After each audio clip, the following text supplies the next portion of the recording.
Gen Z ಎದುರು ಮೋದಿ ಸರ್ಕಾರ ಮಣಿದಿದ್ದು ಹೇಗೆ? ಇಷ್ಟೆಲ್ಲ ಪ್ರತಿಭಟನೆ, ಆಂದೋಲನ, ಹೋರಾಟ, ಆಗ್ರಹಗಳನ್ನು ನಿಭಾಯಿಸಿಕೊಂಡು ಬಂದ ಮೋದಿ ಸರ್ಕಾರ ಈ ಬಾರಿ ಮಾತ್ರ ಸೋಲೊಪ್ಪಿಕೊಂಡು ಧರ್ಮೇಂದ್ರ ಪ್ರಧಾನ್ ರಾಜೀನಾಮೆ ಪಡೆದಿದ್ದು ಹೇಗೆ?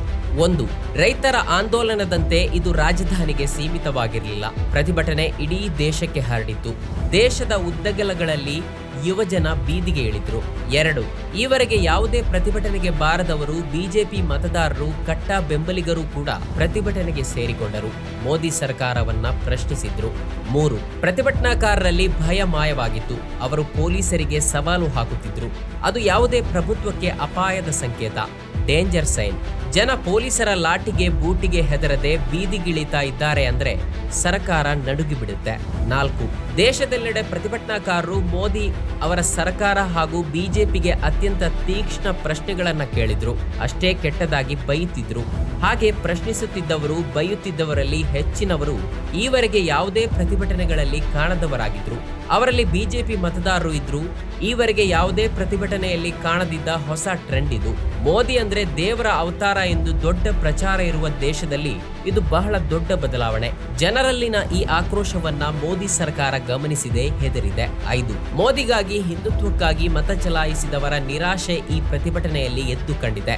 ನಿರುದ್ಯೋಗ, ಬೆಲೆ ಏರಿಕೆ, ರೈತರ ಸಂಕಟ, ಕಾರ್ಮಿಕರ ಕಷ್ಟ, ಮನೆ ನಡೆಸುವ ಸಂಕಷ್ಟ, ರೂಪಾಯಿ ಕುಸಿತ, ಎಥನಾಲ್ನಿಂದಾದ ಸಮಸ್ಯೆ ಎಲ್ಲವೂ ಕೂಡ ಈಗ ಜನರಿಗೆ ಮುಖ್ಯವಾಗಿದೆ. ಹಿಂದುತ್ವ ಸದ್ಯಕ್ಕಂತೂ ಸೈಡಿಗೆ ಹೋಗಿದೆ. 6.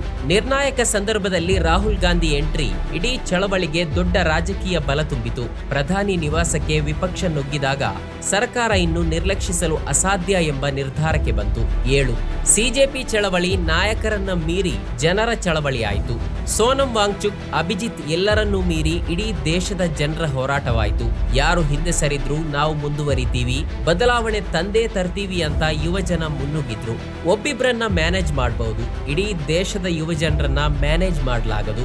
ಆಗ ಸರ್ಕಾರ ಶರಣಾಗಲೇಬೇಕಾಯಿತು, ಪ್ರತಿಜ್ಞೆಯನ್ನ ಮುರಿಬೇಕಾಯಿತು. ಅದು ರಾಜೀನಾಮೆ ಕೊಟ್ಟವರು ಅಂತಿಂತಹ ಸಚಿವರಲ್ಲ.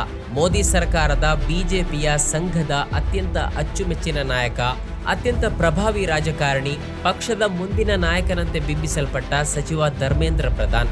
ಅದಕ್ಕಾಗಿಯೇ ಶನಿವಾರ ಬೆಳಿಗ್ಗೆಯೂ ಮಡಿಲ ಮೀಡಿಯಾಗಳಲ್ಲಿ ಒಂದೇ ರಾಗವಿತ್ತು. ಮೋದಿ ಸರ್ಕಾರ ಏನ್ ಬೇಕಾದರೂ ಮಾಡಲಿದೆ, ಆದರೆ ಧರ್ಮೇಂದ್ರ ಪ್ರಧಾನ್ ರಾಜೀನಾಮೆಯ ಪ್ರಶ್ನೆಯೇ ಇಲ್ಲ. ಧರ್ಮೇಂದ್ರ ಪ್ರಧಾನ್ ರಾಜೀನಾಮೆ ಕೊಡೋದು ಅಂದ್ರೆ ಮೋದಿ ಸೋಲು ಒಪ್ಪಿಕೊಂಡ ಹಾಗೆ. ಹಾಗಾಗಿ ಪ್ರಧಾನ್ ರಾಜೀನಾಮೆ ಕೊಡುವ ಪ್ರಮೇಯವೇ ಉದ್ಭವಿಸಲ್ಲ. ಹಾಗಂತಲೇ ಶನಿವಾರ ಮಧ್ಯಾಹ್ನದವರೆಗೂ ಪ್ರಚಾರವಿತ್ತು. ಆದರೆ ಈ ಭಯ ಬಿಟ್ಟ ಜೆನ್ಸಿಯ ಹಠ, ಅದರ ಛಲ, ಅದರ ನಿರ್ಭೀತ ನಡೆ, ಅದರ ಕೆಚ್ಚು ಹಾಗೂ ಕೊನೆಗಳಿಗೆಯಲ್ಲಿ ಅದಕ್ಕೆ ಸೇರಿಕೊಂಡ ವಿಪಕ್ಷ ನಾಯಕ ರಾಹುಲ್ ಗಾಂಧಿ ಅವರ ರಾಜಕೀಯ ಶಕ್ತಿ ಎಲ್ಲವನ್ನೂ ಬದಲಾಯಿಸಿಬಿಟ್ಟಿತು. ಪೊಲೀಸರ ಲಾಠಿಗೆ, ಅಶ್ರುವಾಯಿಗೆ ಬಗ್ಗದ, ಜಗ್ಗದ, ಅಂಜದ ಯುವಜನರೆದುರು ಮೋದಿ ಸರ್ಕಾರ ಸಂಪೂರ್ಣ ಅಸಹಾಯಕವಾಗಿದೆ.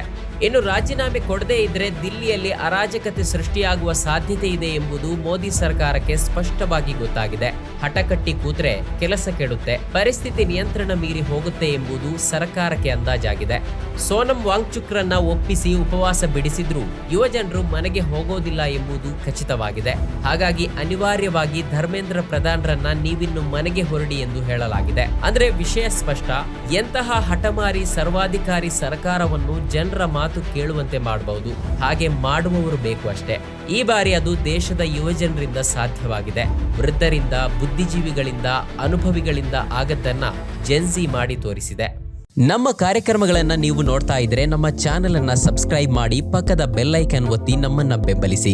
ಹಾಗೆ ನಮ್ಮ ಕಾರ್ಯಕ್ರಮಗಳನ್ನ ಲೈಕ್ ಮಾಡಿ, ಕಮೆಂಟ್ ಮಾಡಿ, ಅದನ್ನ ಬೇರೆಯವರಿಗೂ ವಾಟ್ಸ್ಆಪ್ ಮೂಲಕ ಶೇರ್ ಮಾಡಿ. ನೀವು ಹೀಗೆ ಮಾಡಿದಾಗ ನಮ್ಮ ಚಾನೆಲ್ ಇನ್ನಷ್ಟು ಮತ್ತಷ್ಟು ಜನರಿಗೆ ತಲುಪಲು ನೀವು ನಮ್ಮೊಂದಿಗೆ ಸಹಕರಿಸಿದ ಹಾಗಾಗುತ್ತೆ. ಇದು ನೀವು ಯಾವುದೇ ಖರ್ಚಿಲ್ಲದೆ ಕೆಲವೇ ಸೆಕೆಂಡುಗಳಲ್ಲಿ ನೀಡಬಹುದಾದ ಸಹಕಾರ. ಧನ್ಯವಾದಗಳು.